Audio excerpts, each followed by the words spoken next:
had Contracts played out that last kill a little bit more slowly, I don't think he dies, and then I think they take Baron, right? If he actually survives, I think they get Baron. He didn't need to flash in, I felt.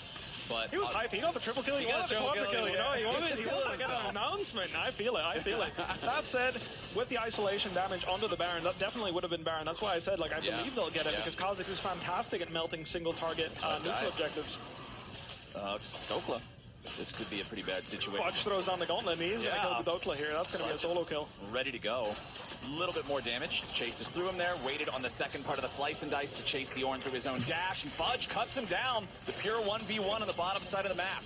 That's pretty big, and Fudge is just going to keep pushing potentially here. Can take away some camps, allows Cloud9 to move in on top side. Fudge has his TP back, so Cloud9 are going to be confident to play on the map, establish vision control around the Baron here, and they're going to have full run of the map for the next 30 seconds or so. Yeah, that's a really big deal, because actually, like, NRG just set up their split push. Like, at the same time that we died bottom lane on NRG's side, that's when Palafox and Contracts were starting. You see the pink ward is still there, the blue team pink ward in the top tri-brush. That's like exactly where you want your deep vision to be. As you can see, they're looking for these picks, but with Ornn dead, it's so hard to pull the trigger here and look for those really aggressive poke angles, look for those TPs into the side and playing aggressively on this side. It's just not possible when you're 4v5 on the map. So absolutely. Detrimental death there. And it kind of forces Ornn, on respawn. He just has to run bot to actually catch the wave, right? He doesn't want to lose more CS down there, so it means that Fudge doesn't even have the TP up towards top side. He has more tempo on the map. He just recalls, heads back out towards his team. They'll have time for him to do this because it's going to take so long for Ornn to actually push into the tier 2 if he even wants to do so. Not to mention Fudge, obviously, because he got the push in that deep,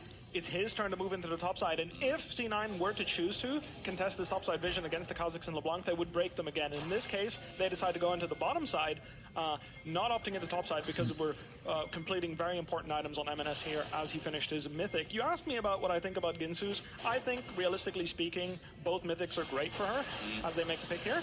Ooh, MNS, Killer Instinct. The shield is enough to keep him alive, get him back underneath the tier 2 turret. C9 ready to reinforce. Blabber goes in for the ulti, but it's going to be dodged. However, there's no way home for the bug. Contracts get squished. C9 picks off the enemy jungler right next to Baron. You know what the call's going to be. Interrupt. As bottom side, nice interrupt from Dokla there, using the Ornn ulti to stop Fudge from being able to reinforce. But we've still got ourselves energy 3v4 up here with the Baron. Dokla could join them. Fudge is walking over now as Palafox is trying to poke these guys. Remember, there's no jungler on the energy side. C9 know this. They're still trying to burn the Baron. Palafox jumps in for a little bit more poke as Fudge approaches from below. Secured Baron for a contract, not for contract. It's over to Blabber and C9. C9 continuing their chase now as Dokla and FBI try to kite back into their own jungles. Then gets himself back out with a battle dance as Berserker takes out Dokla. FBI tag with a Void Seeker and a bouncing boomerang blade. A shutdown over to Berserker as Ignar tries to escape, but it's a triple for the C9